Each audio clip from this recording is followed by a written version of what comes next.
All right. Good afternoon, LinkedIn. Thank you for joining us. Tasha from the Yeeboo Digital team, and we're back to bring you another great presentation today, focusing in on nonprofit data and the art of experimentation. I have Alexandra Mannerings here with me today. Alexandra and I connected over LinkedIn, which is now how I meet all my new favorite people. And so we talked initially about, I think it was like I posted about kids and you chimed in and we connected over children. It's been wonderful. But I'm going to let you first introduce yourself. Tell us a little bit more about what you do. And we've just got a great presentation with some information for everybody today. So Thank you so much for having me today. Tasha, it's always such a pleasure talking with you, whether we get sidetracked talking about our kids or we're talking about data and how to help nonprofits do better. And really, that's what I do. So my background is in public health. I joke that I am a scientist who works with data rather than a traditional data scientist. And I try to leverage those skills of asking meaningful questions of data to help nonprofits amplify their impact. And I've really tried to focus on those smaller to mid-sized nonprofits. I feel like a lot of the data conversations can feel like they leave them out, right? When you're talking about data lakes and tech stacks and all of this stuff that can feel very overwhelming. And my goal is really, I want to make data accessible to everyone, right? I have the shirt on, all for data and data for all. And we all can do that. We all use data, we all need data. And I know we'll get into that today. And that's why I started my own business, is to do exactly that. which is so great because I feel, I didn't throw out our name here quite totally, but Yeeboo Digital, we're empowering nonprofits with digital, and a huge part of digital is obviously data, right? We're moving outside of, those spreadsheets where you've got a tally total, and how do you work with that information and list segmentation, and how does that influence marketing and fundraising and operations? So, I think I heard the term data lake only like a year and a half ago. And for me, even this is what I do, is I work in marketing and everything. And that was beyond me. Someone was describing it to me and I was going like, this is all I do. And this is still really big concepts, big information. And not that I think all nonprofits have to start there, but one of the things when we first connected that you said that just found really inspirational and I found like just made so much sense was that the data is supposed to be a compass. And you said it so succinctly. And I was going, of course, right? But I think that's a piece that's often missing in that nonprofit space is how do you use it? What are you collecting? How do you collect it? All of those different pieces. And then how do you make the best plans moving forward with it? So Alexandra has kindly suggested that or said that she will take questions. So please jump in at any point if you have something you'd like to ask or comments. Always love to hear from people who are watching.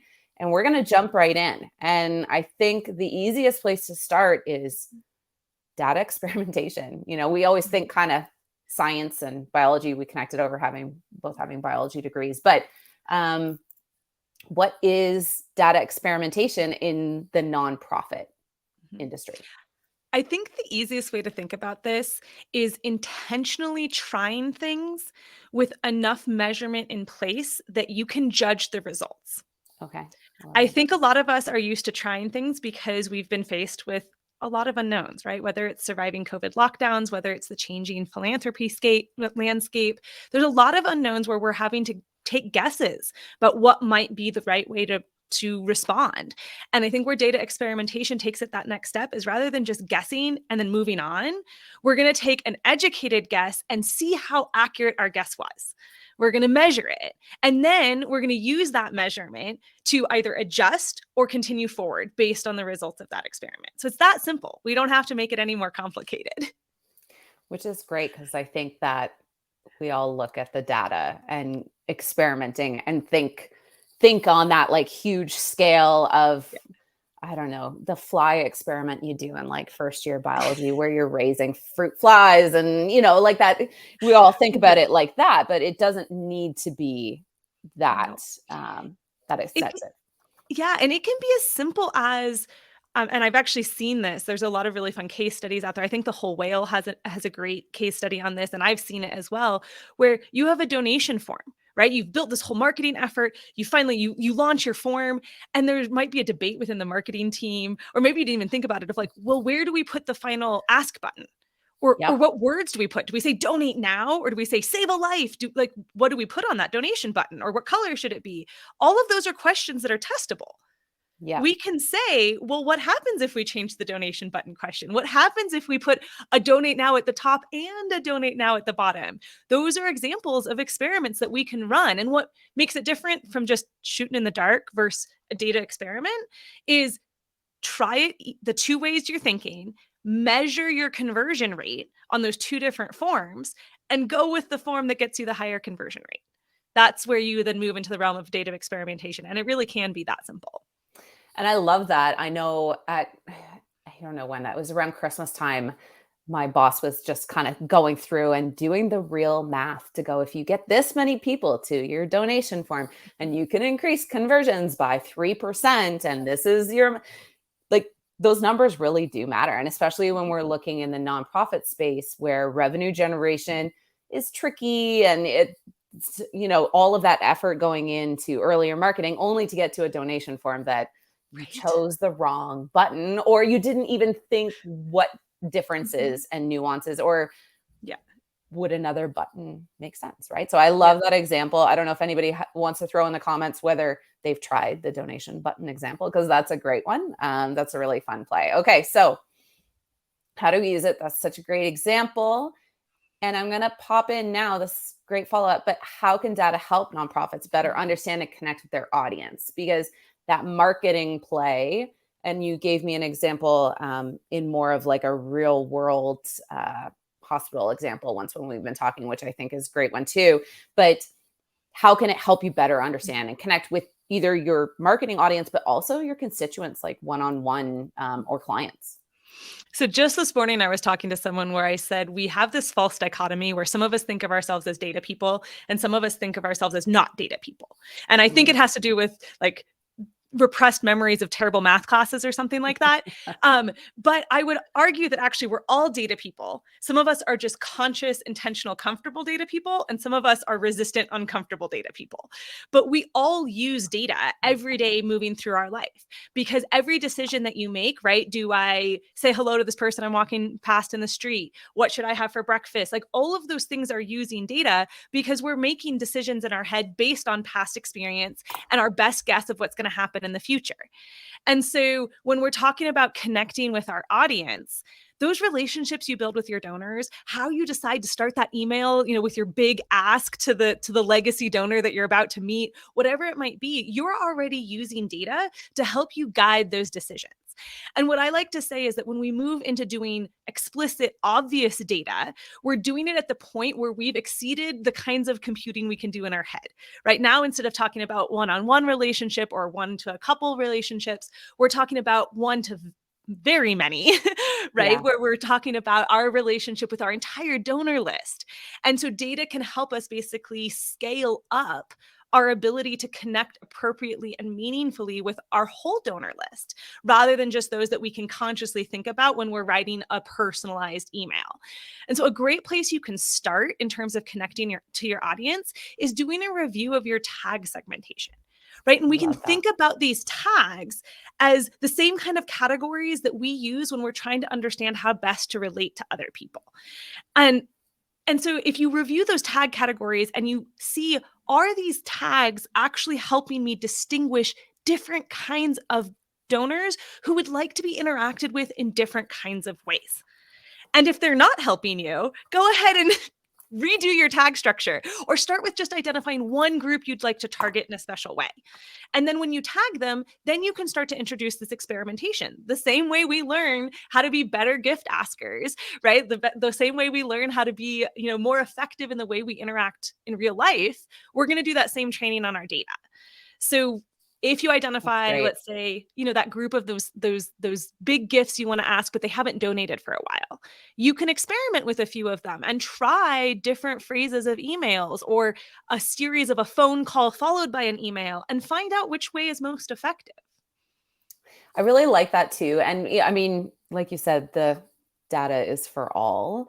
We're all we're doing it subconsciously all the time. So it's how do we take some of those lessons we've learned in our own human to human interactions that we do on the regular and apply it to our Yeah. nonprofit work? And I think some people are excellent at like drilling into that, to how to take like some scale, how to move some scale forward.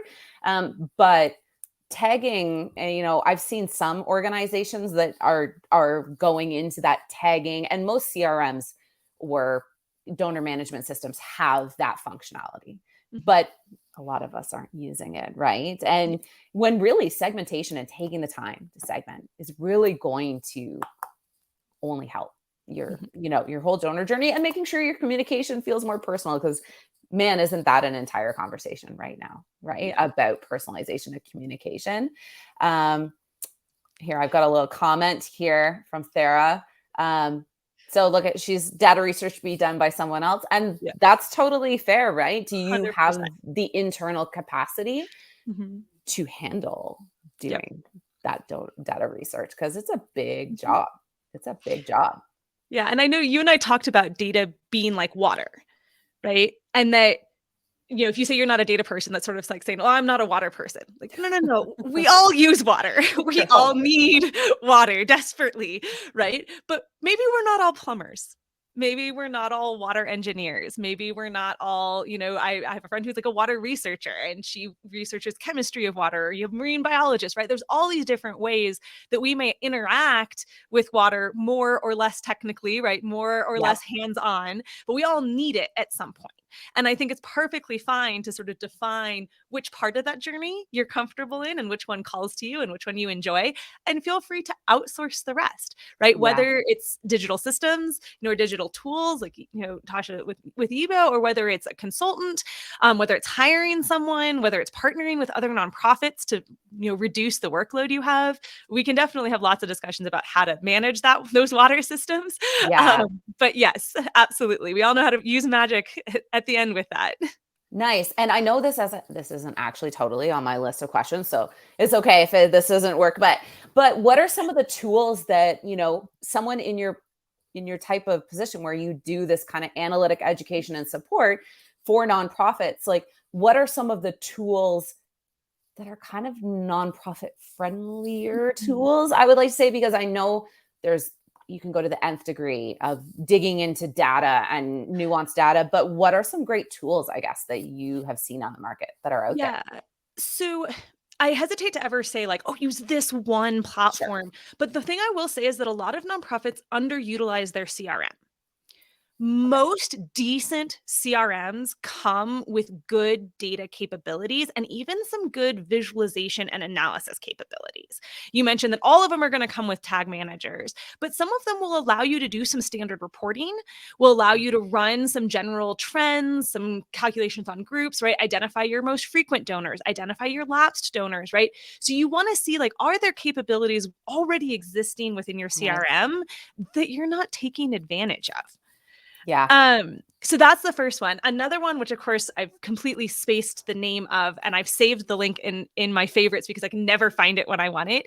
There's actually a company out there that has a free tool that allows you to upload a list of your donors. All you need is a donor ID, the dates of their transactions and the amounts of their transactions. Literally, that's all you would have to pull out of your CRM, and you could upload Wow. it, and it gives you a whole series of analyses. It calculates lifetime value, it calculates your retention rate, it calculates a whole bunch of standard things that we really should be looking at as nonprofits, and it's available for free.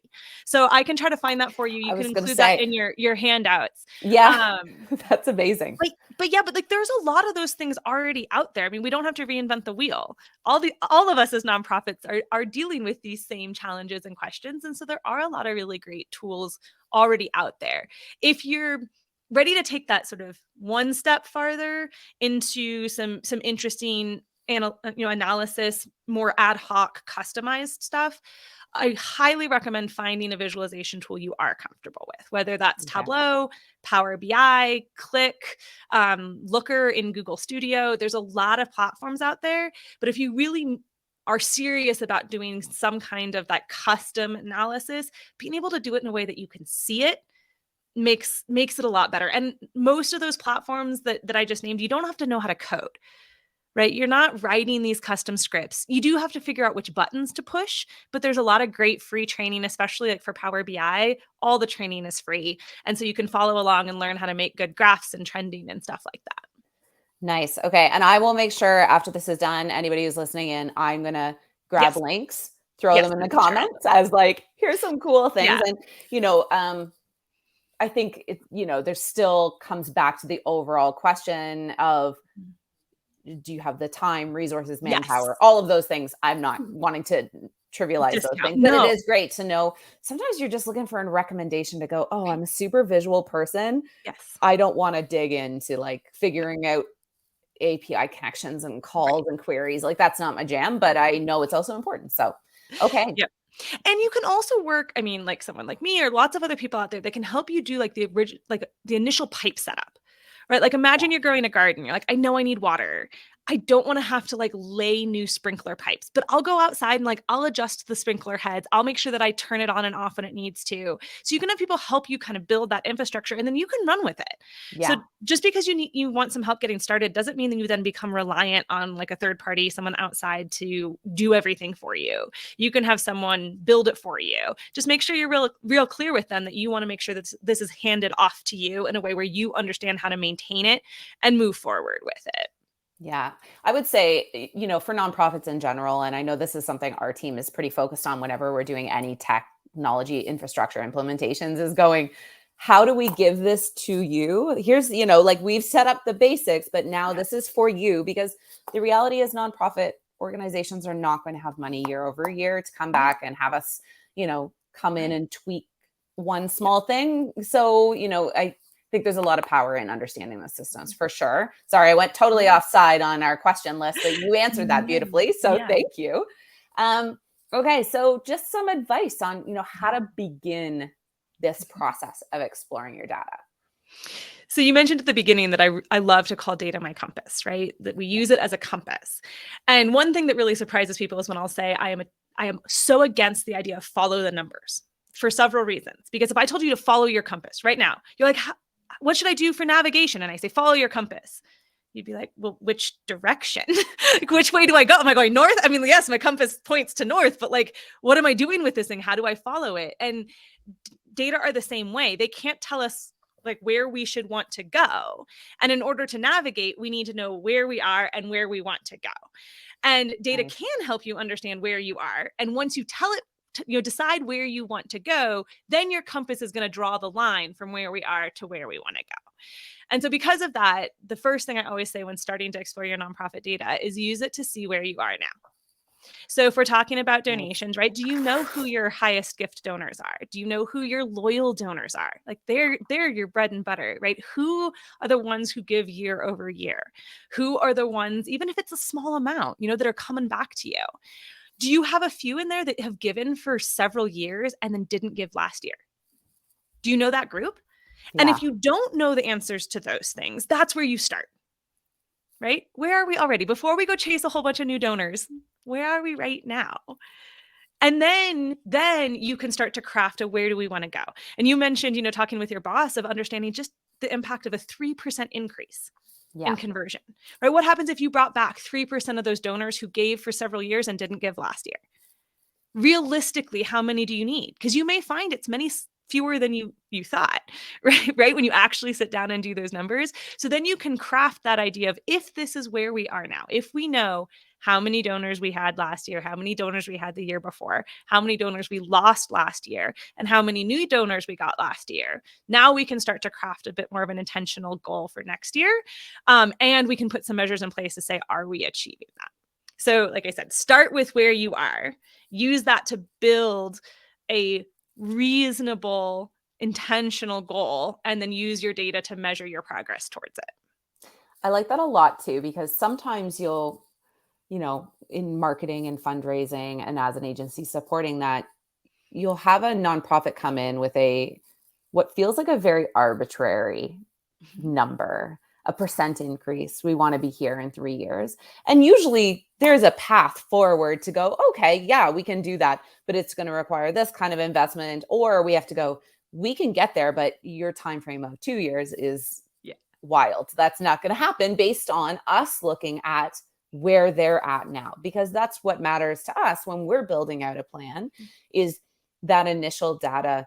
And it's great to say we'd like to see an 8% increase per year. Is that possible? And does it exist? I know when you were talking about looking at where you're at now, there's some great people on LinkedIn. Mike Dworkson talks about retention rates a lot, and looking into where those people you already have in your donor platform.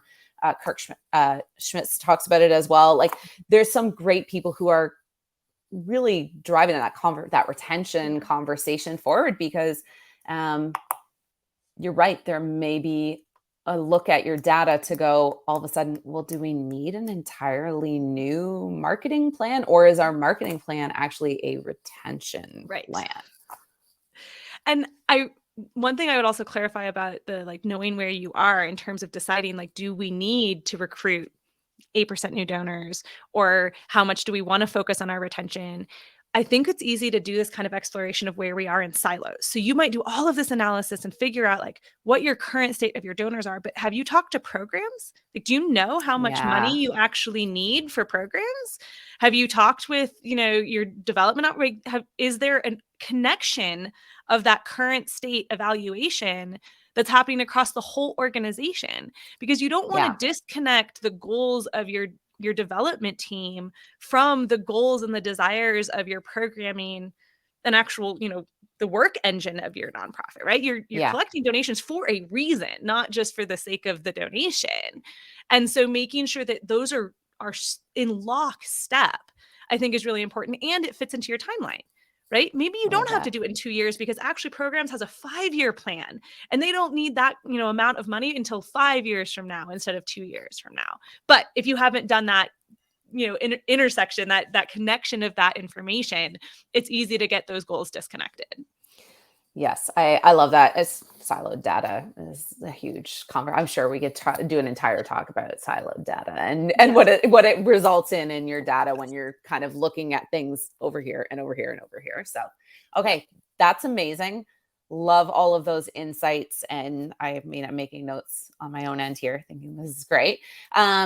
So how can data and experimentation help nonprofits improve, in particularly their marketing, which is a lot of what we do, but how do you adapt? Because there's all these new trends coming out. How does AI figure in potentially? Maybe it doesn't at all. How do we look at data and experimentation through that lens? So one of the nice things about marketing and experimentation is, unlike a lot of other areas, marketing experimentation gives you feedback very quickly. Right? Like, you tend to know, did something work or not work pretty fast, and your work and not work definitions can be pretty clear. Right? And so the way that data and experimentation can help us improve our marketing is when first we set goals for our marketing. Right? What are we trying to achieve with this next campaign? Is it an increase in net donors? Is it increase in total donation amount? Is it increase in retention? Is it awareness about a campaign? Like, what actually are we trying to achieve here? So you have to start with that, and data aren't going to help you set that goal. You have to set that as an organization, as a team, in alignment with what you're trying to achieve overall. But once you've set that, you decide how you're going to measure it. Right? So if it's a certain dollar amount, if it is a certain dollar amount per donor, if it's a certain number, whatever that's going to be, you need to figure out how you're going to measure that. Because then what data can help you do is you'll say, all right, we're going to run this campaign with this goal. Did we achieve it? It now gives you that clear answer and that chance to talk as a group, not with, well, I liked the blue campaign better than the red campaign, whatever, but to say we all agreed this is what we wanted, and we fell short or we succeeded. Right?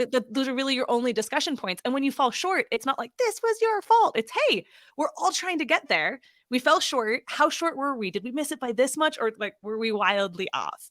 And then the experimentation can come in both with adaptation to new trends, or just tweaking and optimizing what you're already doing, which is, can we use the data to identify where our breakpoint was? So this goes one step farther from just saying, did we achieve our goal or not? You need a few additional data elements, right? We talk about like, if you're flying a plane, I need to have my compass. but I also want my altimeter, right? I want to know how high off the ground I am. I want to know my speed, right? How fast am I going? I want to know the positions of the flaps on my wings, right? Because that's going to tell me that if I see my altimeter, like let's say I'm not getting where I want to go, right? I'm supposed to be headed north. I'm not heading north. Why? Yeah.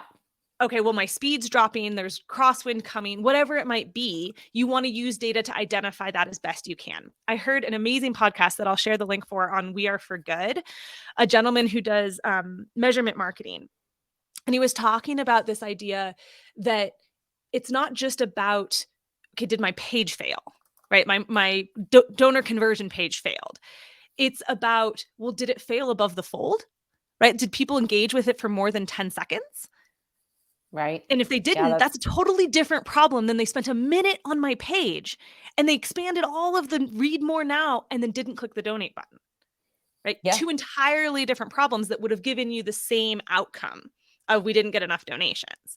So then you have that secondary level of data that you can use to try to optimize and fine tune. So if you see it's above the fold, make a change there, go back to your outcome. Did we do better? Right. And you can do yeah. these tweaks in 24 hours, 48 hours. You launch a campaign, it's not going the way you want. You can make those adjustments. Yeah. And that is one of the fun and terrifying parts of marketing. Yes. Like as a marketer, I very strongly identify with everything you're saying here, where it's going, Yeah. there's so many pieces to the marketing journey that it can be quite intense to try to measure all of them, right? And to gather that data and then make meaningful changes with the data to get to where you need to be. Yeah. One thing that you come up in your comments or in what you were saying too is I think what's really interesting in the nonprofit space or what I've seen frequently is that sometimes there's a power that exists in smaller teams if they're investing in gathering data and actually using it because your size actually can sometimes be to your benefit because probably your marketing and fundraising are working very tightly together. They could be the same department. You could just say you have a fundraising department. There's no marketing yet. But in some ways, making those quick changes is much easier because you can see the outcomes and you're the one tracking the entire journey the whole way. Whereas, there's a lot of sometimes siloing in larger organizations that marketing's got a whole plan over here. And like you said, those goals of fundraising and the fundraising team over here, what the stewardship plan is, all of that are not tied closely together, right? Yeah. We see that not frequently, but we have seen that often in our work where we're being brought in to almost provide a bridge between those large departments. Absolutely. And I was thinking sort of building off of that in adapting to these new trends, if you've got a really huge team, it can take a while to turn that ship, right? Like the Titanic and the iceberg. Like it's just got a lot of momentum. It's going in a direction and it's going to take a lot to pivot. And it can be scary because you may only really have one shot to make that decision about the pivot because it's so labor intensive, because it's going to take so many resources to like realign everybody in a new direction. But if you're small, you can be a lot more nimble. And I know this is a very like tired trope of the like small and nimble, but there's so much truth to it, especially in times when there's a lot of change, there's a lot of disruption. The thing is when we haven't gone somewhere before, there's no roadmap to follow. And so the only way to get there, the only way, and I'm going to stress that, like the only way is to try things and check your compass and see if you're getting closer. That's it. That's the only way we can figure out how to get there. Now, you can sometimes take better guesses than just like complete random shots in the dark. And again, what we talked about earlier of using the data you have to try to identify the most likely thing that will get you in the right direction, but you're still going to have to try it. And if you've got a small team where you can turn around some of these tests, in a couple of days, you're going to do a much better job kind of feeling your way to the next place than some organization that's huge and gets that sort of one shot, and if they miss it, it's going to be a while before they can course correct again. Absolutely. I love that. And the fun part about marketing should be also some of this experimentation, right? And seeing what resonates. And I think that marketing in the nonprofit space, though, is sometimes scary. Experimentation is scary in the nonprofit space because of exactly what you're outlining, right? Funds are limited, time is limited, resources, just all limitations exist around. But I think there's still a space where experimentation is pretty cool and really could or should be driving forward some of the decisions that you then make and directions that your nonprofit heads in. So Well, and I would argue that whether you think you're experimenting or not, you're experimenting. You just may not be measuring the results of your experiments or intentionally deciding what things you're going to try. absolutely. No, that's great. So if anybody has any quick questions, we're just about hitting time here. And I'm going to, first of all, this is so much fun as I knew it would be. And I loved what we had, the compass example. You know, I always love the examples you bring into play because I'm like, oh, this is so much clearer in my head. Compass example, water, we've got a plane, like all of these are wonderful. I love your way of talking about data because it just, I don't know, it just makes more sense, especially in my mind. It always brings it together. So how can people learn about you? I threw this in here, kind of what your service messages is, but how can people find you? How Yeah. can they get in touch? So Merakinos, that's my company. So feel free to go to merakinos.com. You'll see my company there and the things that we do. I'm also on LinkedIn, like Tasha said, that's where we connected. So Alexandra Mannerings, I think I'm the only one out there. I certainly am the only one I've found in my space that's named Alexandra Mannerings. So if you can figure out how to spell that very long name, you'll find me there. Yes, that's awesome. And, Oh, you know, got some thank great you. comments coming in from people, which is lovely. And, you know, I I just love how open you are about this process and how, you know, how friendly you make data because it is a lot. It's, you know, it can feel like a lot to nonprofits and having that kind of guidance from someone like yourself, I think is just so valuable. And Awesome. I appreciate you. Thank you for Thank coming you. on. Thank you for everybody who attended. And we'll be sending around. Alexandra has a great PDF she created. Going to send that to everyone afterwards because, yeah, just awesome to have that kind of resource. Just if you're starting to think about next step, I believe it's a survey, right? And how to structure.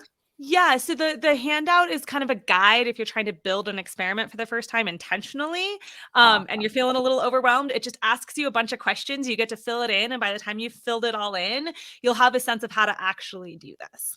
Amazing. That's such a great resource. Okay. Thank you, everyone, for attending. Thanks, Alexandra, for being such a great guest. My And pleasure. we'll talk to you all soon. Cheers. Take care. Bye, everyone.